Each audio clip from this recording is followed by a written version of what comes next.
we're going to talk a little bit about protein needs and exercise in general. I think protein is a hot topic. Everybody hears they need protein, but what does that mean? How much? When? What time? I mean, I don't know. It can be very overwhelming and confusing. So let's talk about it a right. little. And I feel a little funny doing it as a therapist. I mean, I don't like when nutritionists tell you about exercise. So I'm not really fond of therapists telling you about protein and dietary. But this, I think, is the one exception. Okay. And that is, you need, if you're 150 pounds, you need about 80 grams of protein. You can actually go online and put in there your body weight and it will tell you. Right. But we'll go with somebody 150 pounds and they need 80 grams. And what does 80 grams look like? Yeah. It would be 2 chicken breasts.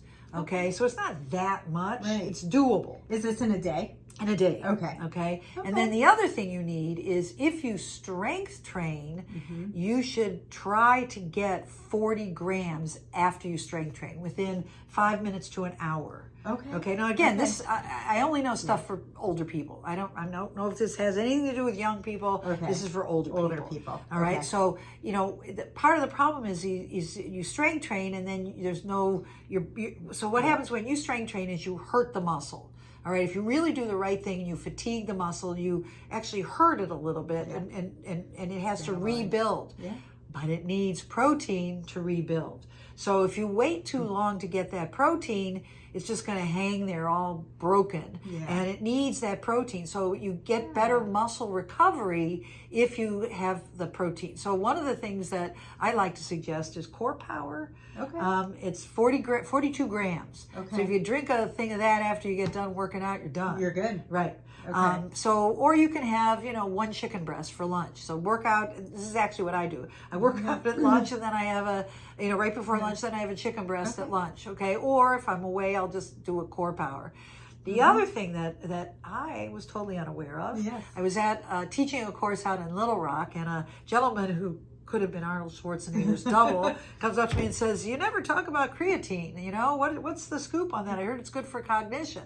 Oh. So I started searching the literature, and lo and behold, it's not only good for cognition, increasing muscle strength, and increasing bone mineral density. Oh, wow. So there's studies in all of those areas.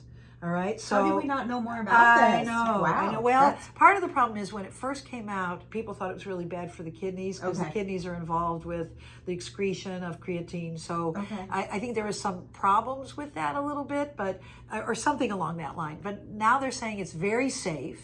So you take what I now take, because I said I got to do this. I've only been doing it for a week, but 5,000 milligrams or 5 grams of protein. Creatine, sorry. Yeah. And you take it, daily. And especially if you don't want to take it daily, at least take it on the days that you strength train.